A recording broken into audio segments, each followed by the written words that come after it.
and we're using the pitch functionality. Now the pitch functionality is really cool. What we're doing here is we're tapping twice the tempo of the piece, and one hand is controlling the amount that we're increasing the effect by, and the other one is maintaining the tempo that we want. So how quickly we want it to come in and out, in and out, in and out. So we're doing those together. And what you can do is something like this. So you're musically going with the piece.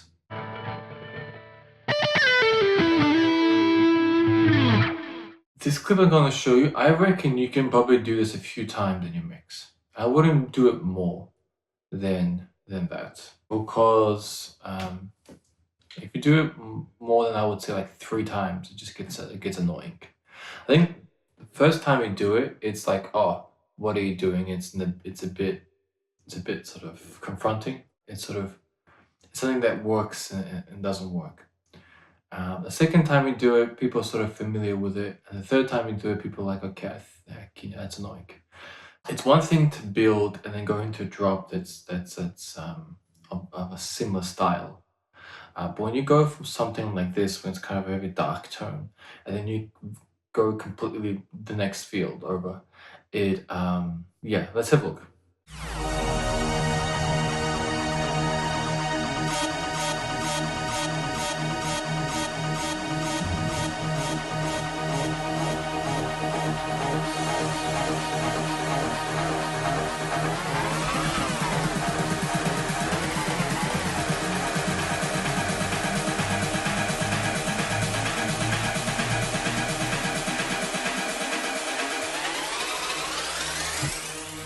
Take it off.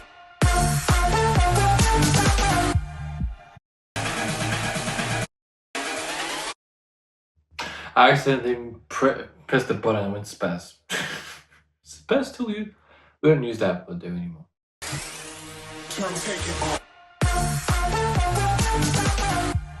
Oh no, it didn't. My bad.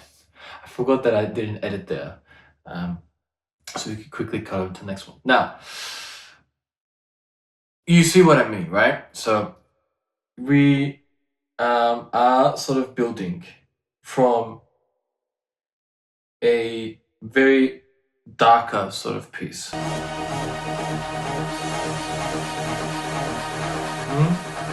And we're using the pitch functionality. Now the pitch functionality is really cool. What we're doing here is we're tapping twice the tempo of the piece, and one hand is controlling the amount that we're increasing the effect by, and the other one is maintaining the tempo that we want. So how quickly we want it to come in and out, in and out, in and out.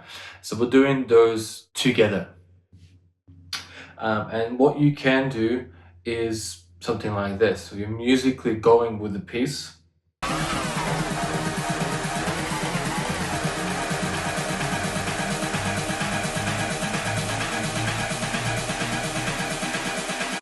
Now, if you notice that, if you pay very, very close attention, we are doing this, but then we quickly cut in the next song as well. So we are building, using the effect.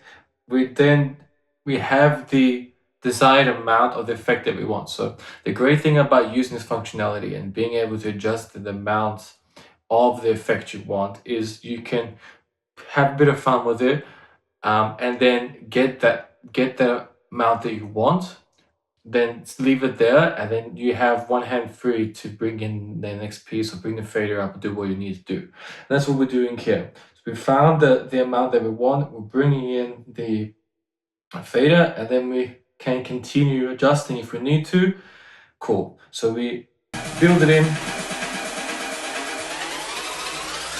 We're increasing now the pitch, going up, giving it sort of that creating that custom sort of riser. And as we do that, the song builds up. We do that. We let it go. Song naturally build it originally has. It has that vocal moment, and then we cut into the next one. What I've done here is allow a bit of a pause, so to make it even more dramatized. So the vocal from the one that's playing comes in, we cut, there's a slight pause. So like we talked about that in the previous breakdown episode, we use the pause to our advantage. We do a pause on purpose, and that's what we're doing here. We allow a very deliberate pause, and then we go into the next one. So this is why I'm saying that these type of transitions are quite aggressive. So you want to be careful about doing them too much. The main reason behind that is you don't want to have this really enormous build that goes on for 30 seconds, a minute, and you're creating all this tension and all that, and then you sort of give this lackluster sort of connection, and then the drop, the chorus, whatever it is sort of like and that's not good. That pisses people off, and it pisses me off. You want that, especially if you're playing a massive festival. It ain't just about huge drops, but it's about creating the appropriate call and the appropriate answer. You can have the textures and everything else, but you really need to be careful with if you have those long sort of build-ins and you really are creating that drama, you're creating that tension, you're increasing the expectation, and you really have to then deliver. So when you are doing something like this, that's why I'm saying that you can do it a couple times as a bit of fun. There is an element of, I wouldn't say that it's, what's the word? No, I wouldn't say it's satire. I wouldn't say it's I did it on purpose just to have, a bit of a laugh. I wouldn't say that. Even though the song is a bit of sort of giddishy, giddishy, it has that sort of very happy, danceable sort of airy sort of summer feel to it. But it's a heavy contrast, so it almost doesn't work. I think it just works, but you almost have the feeling when it switches over. It's like, ugh, what the hell was that?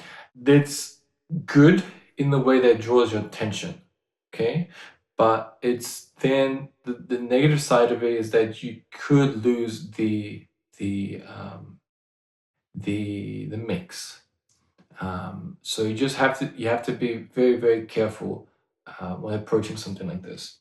And for me, the reason I wanted to have such a sharp transition, the main reason was because I wanted it to be noticeable that we're transitioning into a different scene now, transitioning into a different texture of the mix. So we're finishing up with the lower sort of tones that are happening in the first part of this clip, and we're going into more of the house, funk type stuff.